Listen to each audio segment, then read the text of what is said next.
For people who want to be successful, failure means I'm not good enough. I don't belong. I'm not ready. You really think you're ever going to be ready? While you're waiting to be ready, we're all growing. We're all changing. And then people that are committed, it says failure is a lesson. I'll just adjust and keep going. And that's okay, but that's not what obsessed people do. For me, failure is just feedback. I will use it to dominate the next time. That's the mindset people need to have to succeed. It is a choice. Let me ask you something. Do you want to be successful? Are you committed to be successful?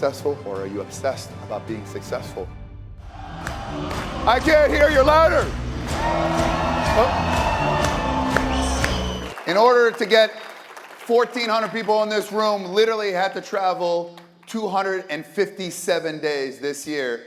So when people tell me that they're too busy, go F yourself. Because you're not too busy. And to see all these wonderful faces from 78 countries today, give yourself a big round of applause.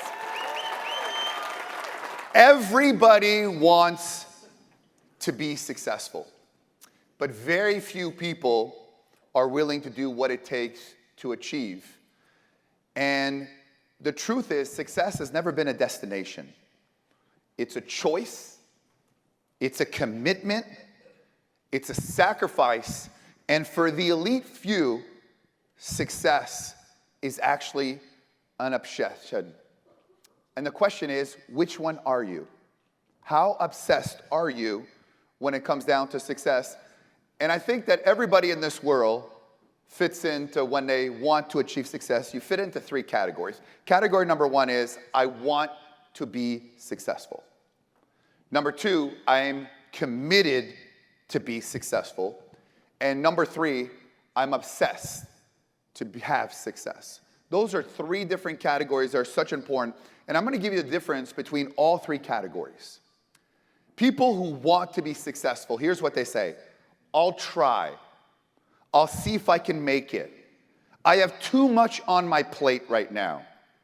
Next time, next year, someday, one day.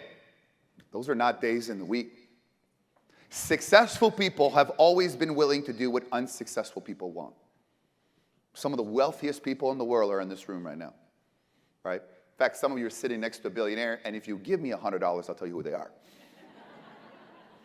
Someone that is committed says, I'll do it as long as it doesn't cost too much money, or as long as I don't have to make that much sacrifice. So they're committed, but commitment is not enough to ultimately achieve the best version of herself.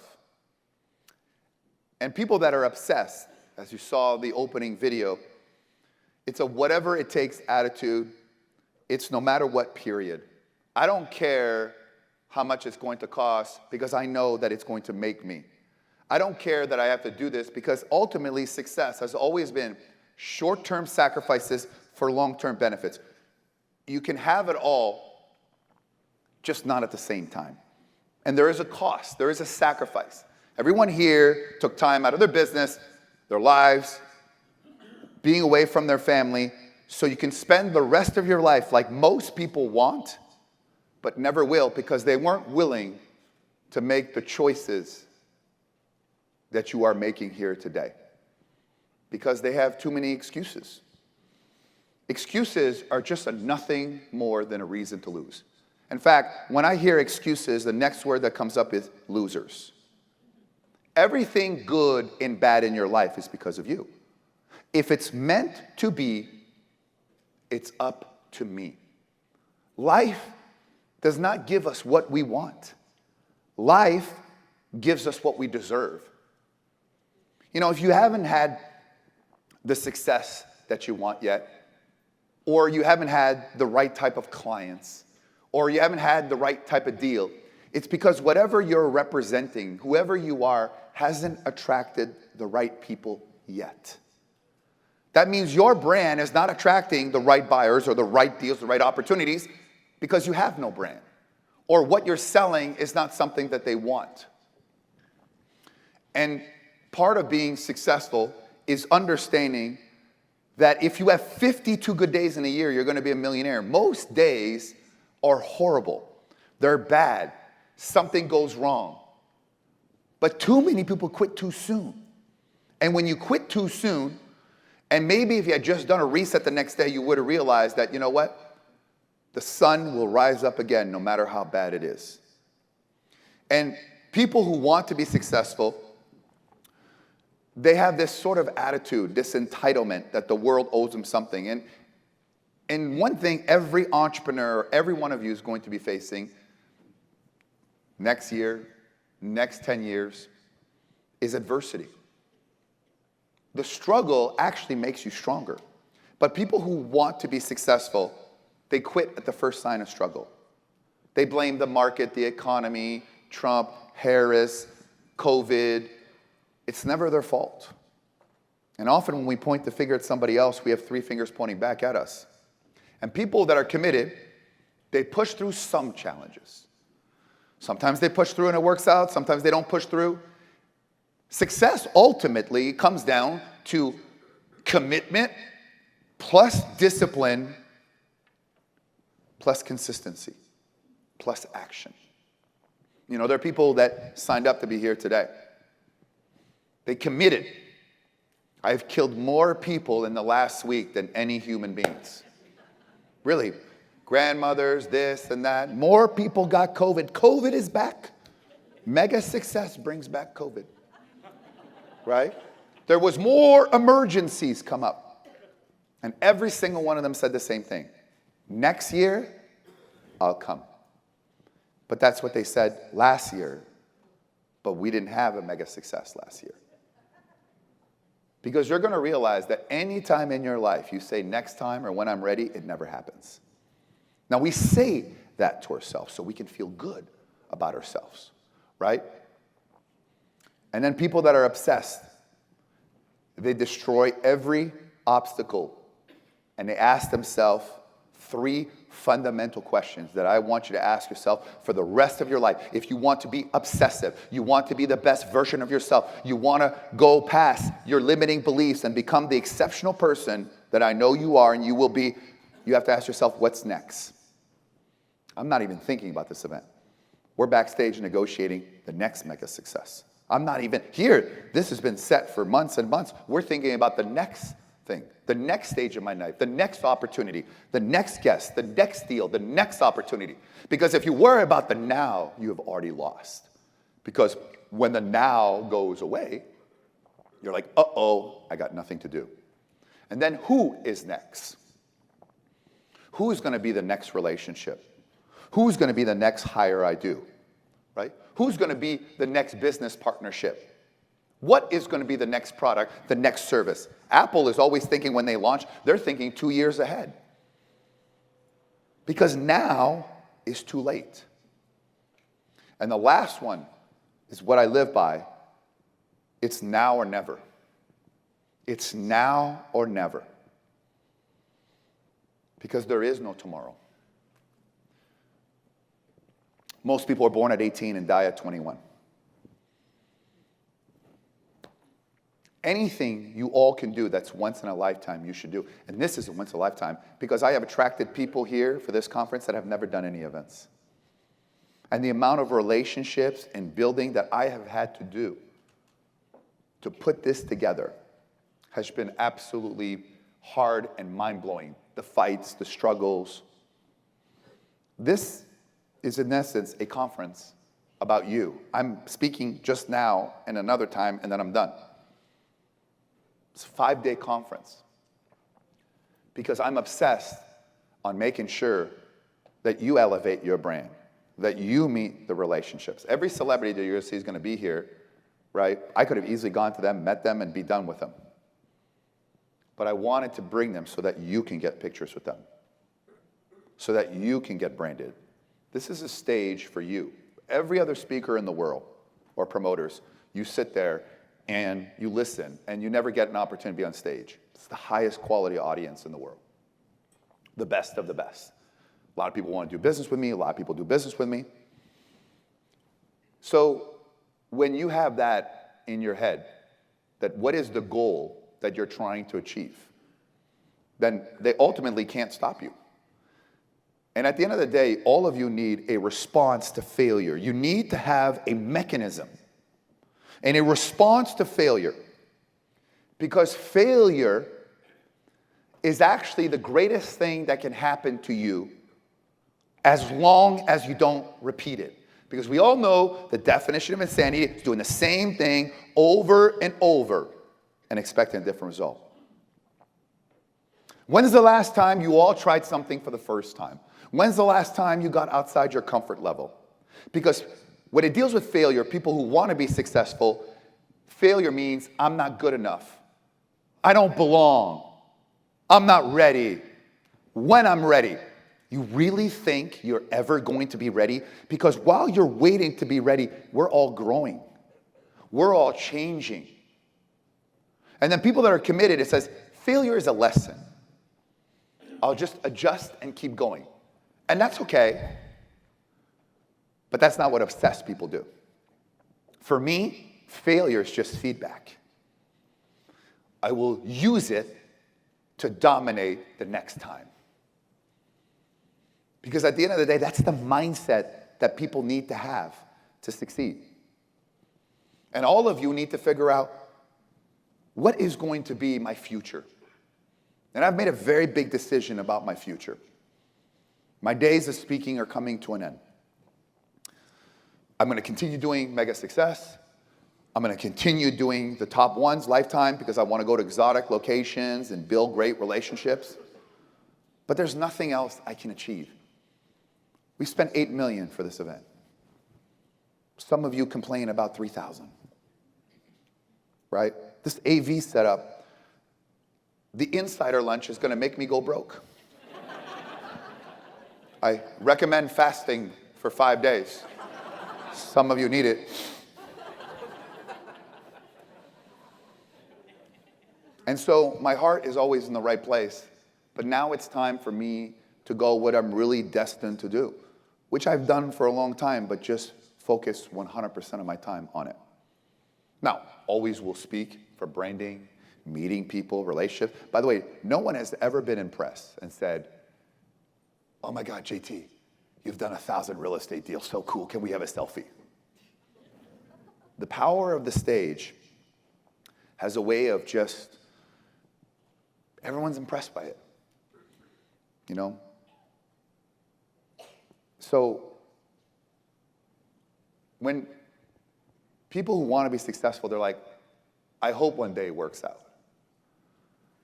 And then when they don't hit their goal, I want to be a millionaire, multimillionaire, 100 million, billionaire. You know what they say? Oh, who cares about money? I want to be there in the morning for my kids. I want to be there for breakfast every morning, right? I want to be there for them. And I say, great. What do your kids do? Well, you know, he or she is having problems. So you were there every single morning, and your kids still turned out to be losers. Now, you know why some kids are losers? Because you allowed them to hang out with other losers. You did not regulate their friends. You allowed them to have sleepovers. Because some parents want to be their kids' friends. So at the end of the day, tell me who your kids' friends are, and I'm going to tell you who they're going to be. Now, some of them break the curse. Now, I was a starter and I was broke, so nobody wanted to be my friend, so that worked out pretty good for me. Now people pay you to be my friends. Like, look at the insiders, you know what I mean? They're all my best friends. For the next 10 years. After that, you're out of here. I had no friends. And that's okay. Now I have many. Now I have a family. I have amazing people that are more proud of me than my own family was. The people that are committed says, I have a plan and I have goals and I have a vision board, which I call it a broke people board. You cut out the little car you want and the little watch you want. They never attain that. Because you're going to realize that when you have no money, of course it's about the money, but you're going to realize, I had dinner last night with somebody, and we talked about, both of us having hundreds of millions of dollars, and, he told me he's getting a $32 million check, and I said, what are you going to buy? He goes, nothing. What am I going to buy? Like, what am I going to buy? Like, what else can I buy? I don't need to buy anything else because stuff doesn't make you happy. What ultimately will make you happy, okay, I have financial freedom, I'm taken care of. But what ultimately make you happy is the quality of relationships you have with people. People that will like you for who you are, not necessarily for what you've accomplished or how much money you have. But people will like you who you are and will be happy with you, but also be able to tell you, when things don't go the way they go. Everybody says, JT, you're so tough. I'm tough because I care. You heard Michael Jordan. When I saw that clip, people didn't get it. He's an asshole. He's this. But winners obsessively care. Because winners know that you can't win unless everybody else wins along. There's no such thing as one winner and everybody's a loser. Everyone has to win. So obsessed people don't have a plan. They predict the future they want and they go for it. And they will get whatever coaching, whatever branding, whatever access, and whatever relationship. But at the end of the day, you're going to have to know that there's competition and you're competing against two things. Because business is war. You either get the customer, somebody else gets the customer. You either get the deal, somebody else gets the deal. You either get the date or somebody else gets the date. Right? Like, there's no let's share. Maybe in some other places in the country. But in most places, it's you or them. So why you? If there was two events here, this one or this one, you win or you lose. Now, you don't need to win that many times to actually be a winner. Sometimes you only need to win a few times. But some of you keep losing, and you keep hearing, if only I had known about you first. So for most people, the competition is themselves. You are your best asset or your worst enemy. So for people that want to be successful, they're like, competition scares me. What if I fail? What if it doesn't work out? What if I get embarrassed? What if? Fear is something that is often manufactured, something that has never happened or has not happened to you, and you're afraid that what if it happens? And so as a result, I am not going to do it because what if it happens? But the odds of it happening is probably less than 2%. In fact, 98% of what we think bad's going to happen doesn't actually happen. You know why people get depressed? It's because they keep dwelling on their depression. They keep dwelling on the sad things. They keep dwelling on the things they don't have. The more you dwell on the negativity of things, the worse it gets. You have to learn how to create different compartments and remove yourself the bad. Remove the good. Don't celebrate the highs. Don't go low on the lows. Learn how to be even. And use anger to push yourself to become a better person, not anger to hold you back. For people that are committed, competition pushes them to be better. Yes, you may be better. You will be better by being here. There's no doubt about this. But are you going to be consistent? Are you a person day in, day out that is consistent in every single aspect? And I am consistent in every single aspect of my life. Because for me, I don't think I'm competing. I don't compete, I dominate. That's the difference. Anything I want to do, I have two things in my DNA. How can I be number one? Sure, there might be someone that is bigger or has more money or a bigger company, but did I give a number one effort? Because eventually, when I give that number one effort and I just push myself so much more, I know that I will win. That's the mindset you have. So in the end, let me ask you something. Do you want to be successful? Are you committed to be successful? Or are you obsessed about being successful? And by the way, it is a choice. No one was inherently born, oh my God, what a cute little obsessed baby. Oh, look at that little brokey. We all have the choices. We all have the opportunities, and the people here from all over the world, it just takes one. Whether you seize it or not, it's not. So not only do I want to be number one, but number two, how can I make this better? How can I make this event better, my deals better, my experiences better? And at the end of the day, I'm never proud of myself. Because the minute you become proud of your own accomplishments is the minute You drop into a zone of comfort. And comfort is the enemy of success. Saying, I can't do it, is the enemy of success. I don't have the time is the enemy of success. Shortcuts are the enemy of success. Negative people are the enemy of success. You are your best asset or your worst enemy.